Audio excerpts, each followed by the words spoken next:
Hey, this is Maximo and welcome to Maximo's Travels. Today we're in this beautiful blue Porsche and we're driving to Brooklands Motor Museum and Mercedes World. So it's going to be a motoring feast of the senses, and we should even get some time on the track to drive some Mercedes cars fast. I'm really looking forward to it. Let's go.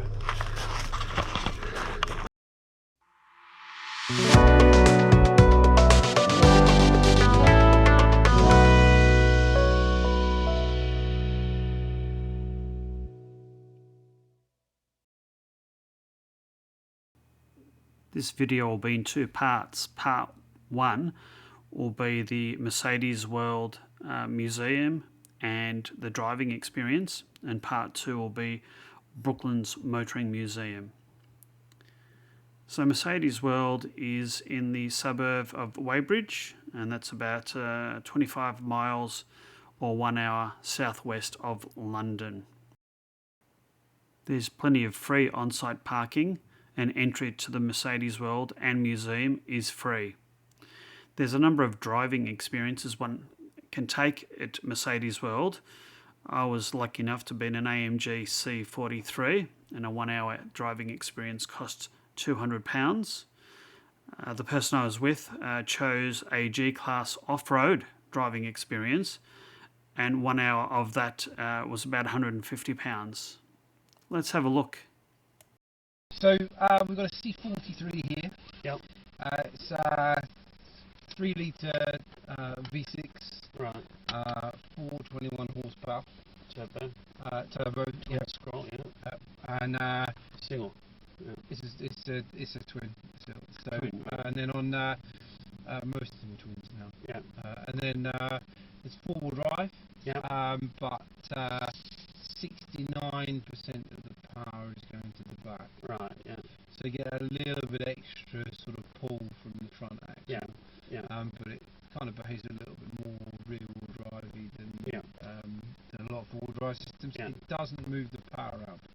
Right. So like the big GT4 will move the power front to rear a bit as you drive along. Yeah. Depending on what it feels and stuff.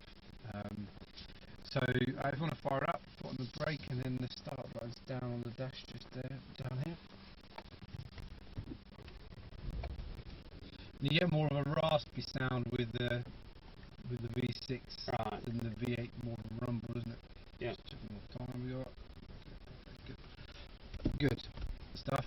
Then we'll do some flat out acceleration, emergency braking for about 70 miles an hour. Yeah. We'll do some driving on ice, braking avoidance and things like that.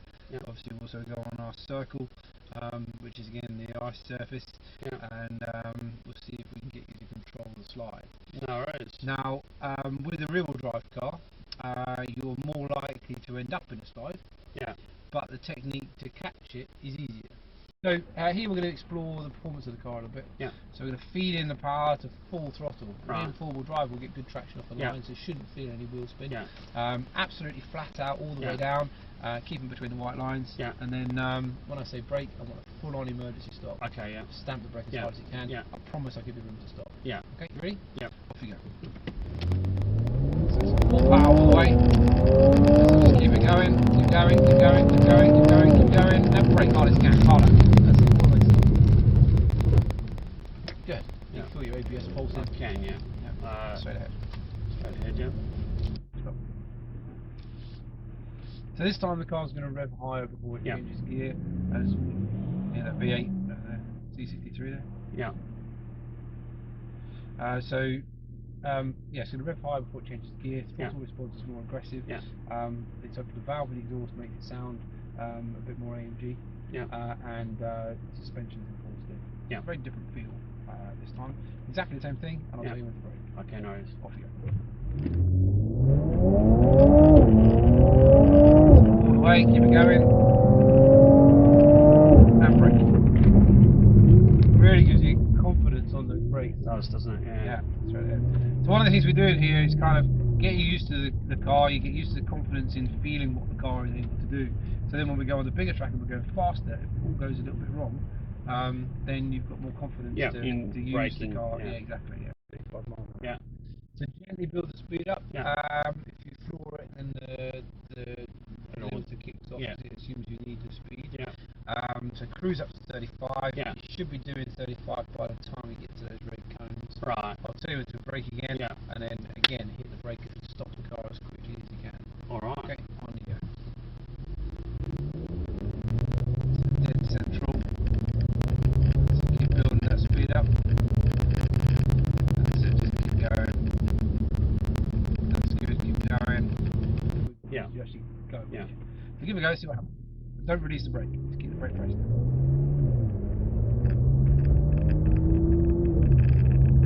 Just carrying that speed all the way down, keep it going, and brake left. So hard left, but harder right, throw it harder. Feel it on perfect control. Yeah. No drama whatsoever. Yeah. And then stop. Cool, let's go this in a circle. That's all very serious stuff. Let's see, have a bit of fun now. It's kind of good to understand technology in a modern car because very rarely does anybody ever feel it. Yeah. And understanding what it's kind of trying to do for you. Just straight across. Yep. And then we'll just stop on the double line there. Speed up. That's it. That's it. So keep going faster. Keep building the speed. That's it. Keep going faster. Keep going. A bit faster. Keep going. Keep going. Keep going. Keep building that speed. Feel it's getting near, can't you? Keep going. Yeah. More speed. Keep going. More speed. It's unnatural to want to lose control. Keep going faster. Good. Keep going faster. Keep going. Keep going. Keep building that speed. Keep building the speed. Keep going. Keep going. Keep going. Cool. We're off the road. Okay. So if a car can't make that corner, it's not going to make that one. Yeah. But everybody adds steering because we're used to steering where we want to go, and we didn't want to go that way. No. So the brain makes us steer.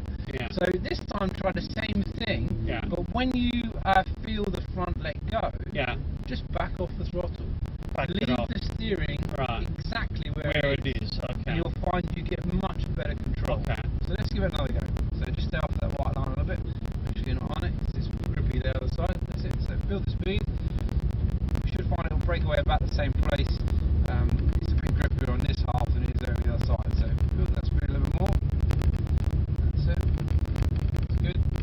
Just turn off that line. Let's keep building the speed. Keep going. And then just back it off. Don't steer. That's more grip. See how much more in control over there? Yeah. Okay. So build the speed a little bit. Keep building the speed. And it. Turn the wheel, turn to me. Turn to me. Turn to me. So you got that vibration, you want to steer away from the vibration. Cool. Good. All make sense? Yeah. We got that. Braking traction is always to do with too aggressive throttle. Yeah. Whether it's a rear wheel drive, front wheel drive, or four wheel drive, it's always the fact we've accelerated too aggressively that breaks traction. If we squeeze it, we're more likely to build speed. Yeah. When this breaks away, you felt it already. We don't want to be doing it at too much speed. So harder acceleration. So harder acceleration. We'll go past it a bit further. So hold the speed. Okay. And then tap on the power. Left, left, left. Left, left, left, left, left, left, left. Steer into it. And too far, and then don't touch the power when you're already spinning. Yeah. Because it's just going to spin you quicker. So stab a power. We'll feel it's more grippy though. It'll be much more aggressive here. Just flies around. That's why we have a brake pedal. So into drive. So foot on the brake. That's the. So just drop the speed a little bit. Drop the speed, drop the speed, drop the speed, that's too fast. So just come left, okay, and go now. So power harder, left, left, left. So we're wiggling the wheel, we didn't move the wheel at all. That's going to spin all day long. You're in hand position a little bit as we go on. So we see our turning red cones, so we aim for them, and then we turn in across to the inside white line. When you turn into this left hand corner, start in the middle of the road. So we can't use that on the full width of the road from that previous corner because we want to come into this one right. So build the speed a little bit more, we don't know if you can quite it slowly. So into the middle of the road, and then start building the speed as you straighten the wheel over to the left. See the red cone? So aim all the way to it, and then touch the brake all the way to it, off the brake, and then turn to the right. Look up the road, you'll see a red cone. Aim for it, building the speed over to the left. This is the one you don't brake for, so just carry the speed past it, and then you see the cone coming up on the right hand side. We don't want to get to the white line until we get to the cone, so we're easing over to that point. Out to the left hand side, pick a bit of power, let's pick the pace up a bit.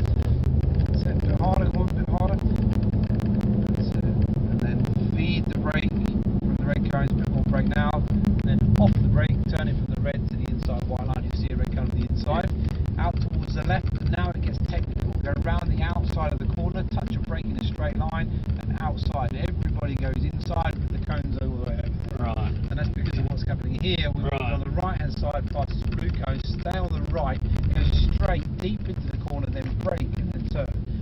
So no one brakes for this corner. You watch what happens. They're running off and we'll get there. Right. That's good. What do you think of the car so far? Yeah, nice. So we wake it up, let's hit comfort mode. So let's put it in sport mode, shall we, for you? That wasn't sport No, mode. this is sport mode now. Oh my god. Welcome to AMG. Okay, off you go. A bit more power. Feel the throttle response is more aggressive. Yeah. Obviously that suspension stiffer as well. So into the red cone. Off the brake, sharp right. A little bit of power out to that red cone. Off we go. One more power. Stay on left. That's it. That's it. And through the corner. Pick up that red cone. And go, go, go. Power all the way out. Left hand side. Flat out down the straight. Listen to the noise now. That's it. And then brake. A bit harder. Hold it. Easing off gently. Off gently. That's it. Turn it in. Right hand side. More power. Go on. Accelerate out. That's the beauty of all driving. Accelerate a bit earlier. Brake. Off brake. Off brake. Stay left. Stay left. Stay left. Right hand side, bit of power, down the right, straight on, touch your brake, turn sharp left, good, nice corner, nice entrance with the brake there, well done. Left hand side, brake, turn. You can feel the use of the weight actually helps, doesn't it? Yeah. We don't tend to think about that normally, we just sort of turn and expect the front tyres to work, weight will steer us as well. So, the power, off we go, one more power, you can almost go full power here, down the left hand side.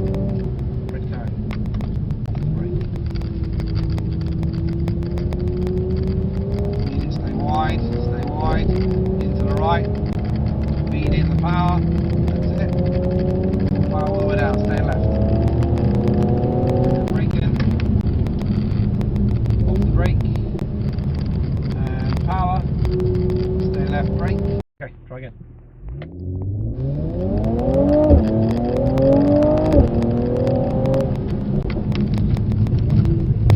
So closer, it also wasn't an emergency stop. So we've got lots of braking performance. We could have stopped the car probably a good car length or more earlier than before, that. yeah. Try again. We're getting closer, notice. We're getting closer. I did stop on the box. This is something completely different to what we ever do, isn't it? Yeah. We never try and brake as late as possible to an obstacle or something. And everybody really errs on the side of caution. Yeah. Apart from the first one, obviously we didn't know where you were stopping. Every time people go for the brake, they always brake too early. Right. They never go past the blue cone. Right. Until they've had a few goes. Because no one gets hurt when you go past the blue cone. But our brain is, I said stop at the blue cone, so your brain thinks I must stop by that point. Because that's what we do back in cars and junctions and things. Okay, through to that. We'll call this one third time lucky, we ignored the first one. Okay.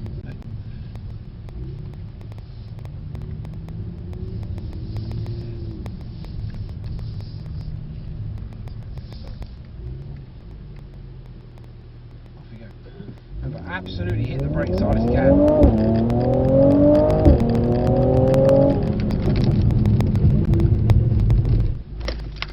That's better. Yeah, it's almost in the box. Almost in the box. Basically we're here, obviously we've come to a T-junction, and we're going to turn to the left. Right. However, as you pull out into the road to turn left, and when you do pull out, I want you to treat it like a normal road, so imagine it's a two-way road, so you're going to aim to come in and go to the left side. But as you pull out, you realise that car on the right-hand side there, he's speeding. Right.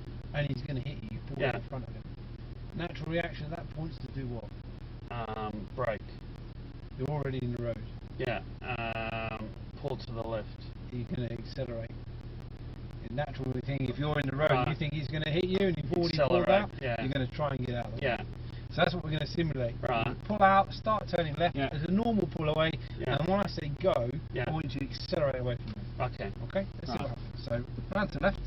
That's it. On we go. Nice drive. Keep going. That's it. And then go. Engine up. Alright. Cool. Well done. Thank you. Thank you. I had so much fun with the track experience, driving an AMG C43.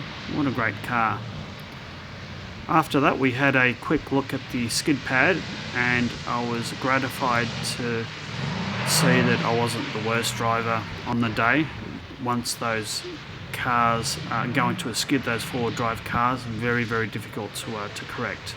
Moral to the story, don't drive too fast when it's wet. So we had a nice morning tea in the cafe and a bite to eat, and then we had a tour of the Motor Museum. There was a lot to see there, and entry was free.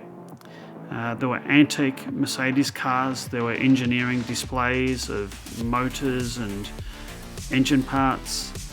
There was a whole F1 car that was suspended with all its component parts showing. Great view of the skid pan and the race track, and there was quite a few Formula One cars on display from the last couple of decades, Mercedes F1 cars. All in all, really great place to go to, and I would highly recommend it. Let's have a look at some of the displays and cars on show.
We spent about an hour touring around Mercedes World and the museum, and looked at all the different interactive displays, the antique cars, and there were quite a few Formula One cars from different vintages, as you can see in some of the footage. If you're a Formula One enthusiast like I am, I would highly recommend coming here. Entry is free, so it's really good. Also, entry to the Brooklands Motor Museum is only a short walk away, so I'd plan to spend the whole day here. The next video will be of Brooklands, the Motor Museum, and there was also a motorcycle event on the same day, so there was plenty to see there. I'd recommend allowing enough time to see both Mercedes World and Brooklands Motoring Museum. In the next video, we'll be walking around Brooklands Motoring Museum and seeing all the different things there is to see and do there. I hope you've liked this video. Please hit the like and subscribe buttons, and until next time for part 2, bye.